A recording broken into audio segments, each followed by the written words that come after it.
Merci de nous retrouver pour notre résumé en images de l'actualité hebdomadaire, une semaine en Israël. Au sommaire de notre magazine, les bruits de bottes syriens se font plus discrets, confirmant l'atmosphère d'accalmie autour d'une éventuelle confrontation entre Israël et la Syrie. Benjamin Netanyahou reconduit dans ses fonctions à la tête du Likoud lors des primaires de la formation de droite. Tsahal décore les héros de la seconde guerre du Liban. Et le président palestinien Mahmoud Abbas parle d'élections anticipées. Enfin, la sélection nationale de basket a eu raison de la sélection belge dans le cadre du championnat d'Europe des nations. Débutons avec le Premier ministre Ehud Olmert qui a visité le commandement Nord et qui s'est entretenu avec les chefs de Tsahal au sujet d'une possible escalade de la violence dans la région. Le ministre de la Défense Ehud Barak ainsi que le chef d'état-major Gabi Ashkenazi ont participé également à la visite. Parallèlement, la Syrie n'entend pas les différentes déclarations d'Olmert, assurant qu'Israël n'a pas l'intention d'attaquer la Syrie, et estime que ces déclarations sont partie intégrante d'une stratégie qui vise à surprendre les Syriens. On apprend que dans ce contexte, la Syrie dispose d'une nouvelle capacité militaire importante.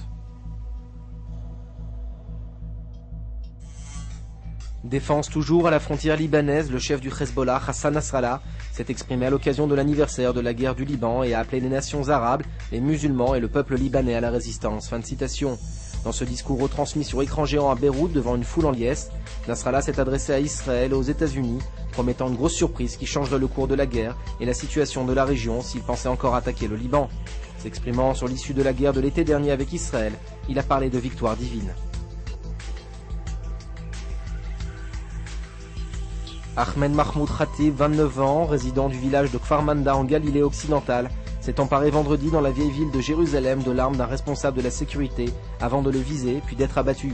6 personnes ont été blessées lors de l'échange de tirs entre l'homme et 2 responsables de la sécurité. Une attaque terroriste très vite récupérée par les organisations terroristes palestiniennes qui comptent faire de Mahmoud Khatib un nouveau martyr. Toute la scène a été filmée par des caméras de surveillance, des images que vous pouvez retrouver sur InfoLive TV. L'ancien Premier ministre Benjamin Netanyahou a été reconduit sans surprise à la tête du Likoud mardi soir à l'issue de primaires du grand parti de la droite israélienne. Netanyahou, 57 ans, a obtenu près de 73% des suffrages exprimés, contre 23% à son challenger d'extrême droite Moshe Feiglin, 45 ans. Benjamin Netanyahou a actuellement le vent en poupe dans les sondages de popularité, tandis que le Premier ministre actuel Ehud Olmert et Kadima sont en chute libre.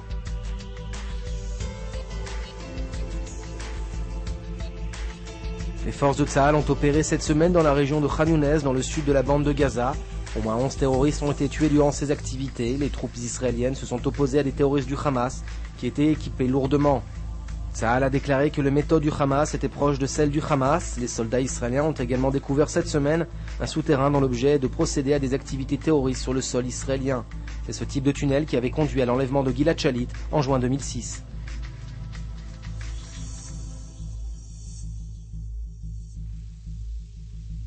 « 59 ans après leur disparition, les corps de 5 soldats tombés au combat au cours de la guerre d'indépendance ont été retrouvés. Après des années de recherche, l'armée est parvenue à identifier leurs tombes près du village arabe de Tel Arish, dans le cimetière de Nachlat Yitzhak, où des sépultures anonymes leur avaient été attribuées. Les 5 hommes appartenant au bataillon 52 des brigades Givati étaient considérés jusqu'à présent comme disparus.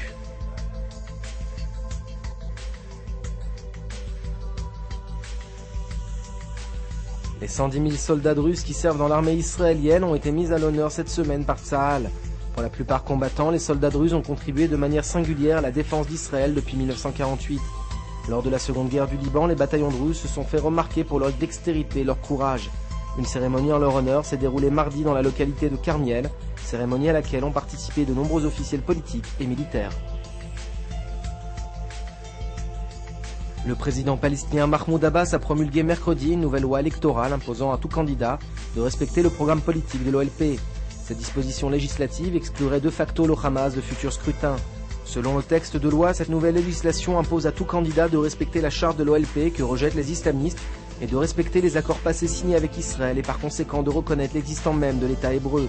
Contacté par InfoLive TV, la présidence palestinienne dément l'information.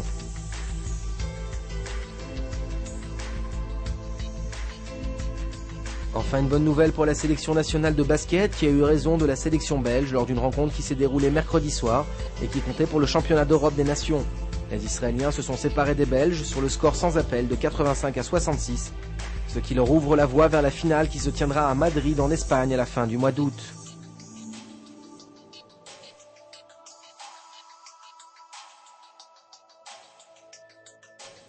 Voilà, c'est tout pour cette semaine. C'était Benny Sambert pour InfoLive TV de Jérusalem.